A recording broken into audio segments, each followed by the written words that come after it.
Festival టైంలో ఆన్లైన్లో తెగ షాపింగ్ చేస్తారు ప్రజలు. బయటి కంటే ఆన్లైన్లో అగ్గువకు వస్తాయని బుక్ చేస్తారు. అయితే అఫీషియల్ వెబ్సైట్లో కాకుండా ఫేక్ వెబ్సైట్లో తక్కువకు వస్తాయని కొనుగోలు చేస్తే మోసపోయే ప్రమాదం ఉందంటున్నారు సైబర్ ఎక్స్పర్ట్స్. లింక్స్ ఓపెన్ చేస్తే అకౌంట్లలో నుంచి డబ్బులు పోయే ప్రమాదం ఉందంటున్నారు.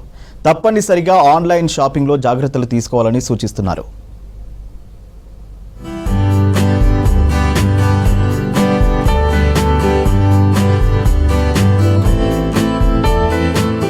పండగలు వచ్చాయంటే ఈ కామర్స్ వెబ్సైట్స్లో షాపింగ్ జోరు పెరుగుతోంది. గ్రాసరీ నుంచి మొదలు ఎలక్ట్రానిక్ ఐటమ్స్ వరకు ప్రతి ఒక్కటి అగ్గువకు దొరుకుతాయని కొంటున్నారు. ఆఫ్లైన్ కంటే ఆన్లైన్లోనే ఆఫర్లు ఎక్కువగా వస్తాయని కస్టమర్లు అట్రాక్ట్ అవుతూ ఉంటారు. అయితే ఆన్లైన్ షాపింగ్ పై అవగాహన, జాగ్రత్తలు లేకపోతే నష్టపోయే ప్రమాదం ఉంటుందంటున్నారు cyber crime experts. Amazon, Flipkart వంటి ఈ కామర్స్ ప్లాట్ఫామ్స్లపై 2025 జూన్ వరకే 7,200కి పైగా కంప్లైంట్స్ వచ్చాయంటే పరిస్థితి ఎలా ఉందో అర్థం చేసుకోవచ్చు. దీపావళి సేల్స్లోనూ ఇలాంటి మోసాలు జరిగే అవకాశాలున్నాయని వార్నింగ్ ఇస్తున్నారు నిపుణులు.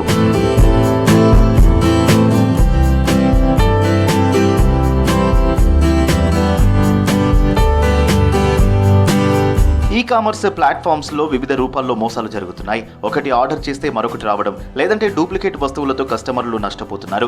అన్అథరైజ్డ్ ప్రొడక్ట్స్ అమ్మడం, ప్రొడక్ట్ క్వాలిటీని తప్పుగా చూపించడం, డెలివరీ జరగకపోవడం వంటి ఫ్రాడ్ కామన్ గా జరుగుతూ ఉంటాయి. 2024 నుంచి 2025 జనవరి వరకు దేశవ్యాప్తంగా ఈ కామర్స్ వెబ్సైట్ల వల్ల 4,245 కోట్లకు పైగా నష్టం జరిగింది.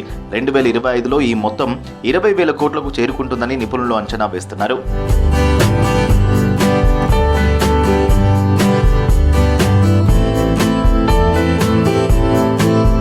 ఆన్లైన్ వస్తువులు కొనే ముందు అష్యూర్డ్ లేబుల్ ఉందో లేదో చూసుకుని కొంటే రిస్క్ ఉండదు. ఒకవేళ అన్అఫీషియల్ ప్లాట్ఫామ్ నుంచి కొంటే ఆ వస్తువు బ్రాండ్ వెబ్సైట్లోకి వెళ్ళి ఆ వస్తువు సీరియల్ నెంబర్, మొబైల్ అయితే IMEI నెంబర్ ఎంటర్ చేసి కొత్తదో పాతదో తెలుసుకోవచ్చు.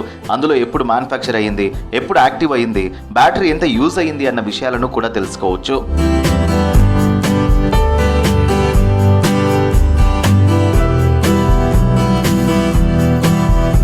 అమెజాన్ లేదా ఫ్లిప్కార్ట్ లా కనిపించే ఫేక్ సైట్లు సృష్టించి సైబర్ క్రిమినల్స్ కోట్లకు కోట్లు కొట్టేస్తున్నారు. సోషల్ మీడియాలో ఆ వెబ్సైట్స్ అని చెప్తూ లింకులు పంపిస్తారు. అందులో యాపిల్ ఫోన్ 5,000 అని, వేలల్లో ఉన్న వస్తువులు వందల్లో దొరుకుతాయని సోషల్ మీడియాలో ప్రకటనలు పంపిస్తారు. అలాగే ఏదైనా సెర్చ్ ఇంజిన్ లో ఫ్లిప్కార్ట్, అమెజాన్ అని టైప్ చేయగానే పైన నకిలీ వెబ్సైట్స్ ఉండేలా చూస్తారు. వీటిని క్లిక్ చేస్తే ఫేక్ వెబ్సైట్ లోకి వెళ్తారు. అచ్చం ఒరిజినల్ వెబ్సైట్ తరహాలోనే డిజైన్ చేస్తారు. ఇక్కడ పేమెంట్ చేయడం వల్ల కస్టమర్లు నష్టపోతున్నారు.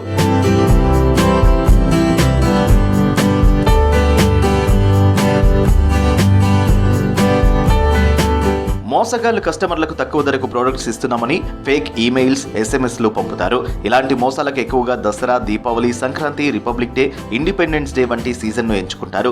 అమెజాన్లో ఇప్పటికే గ్రేట్ ఇండియన్ ఫెస్టివల్ పేరుతో దీపావళి సేల్ మొదలైంది. ఫ్లిప్కార్ట్లో big bang Deepavali sale October 11న మొదలవుతుంది. అష్యూర్డ్ ప్రొడక్ట్స్ ను బ్రాండ్ ఈ కామర్స్ వెబ్సైట్లోనే కొంటేనే మోసాల నుంచి తప్పించుకోవచ్చంటున్నారు ఎక్స్పర్ట్స్. వాట్సాప్, సోషల్ మీడియాలో కనిపించే లింక్స్ ను ఎట్టి పరిస్థితుల్లోనూ ఓపెన్ చేయొద్దంటున్నారు.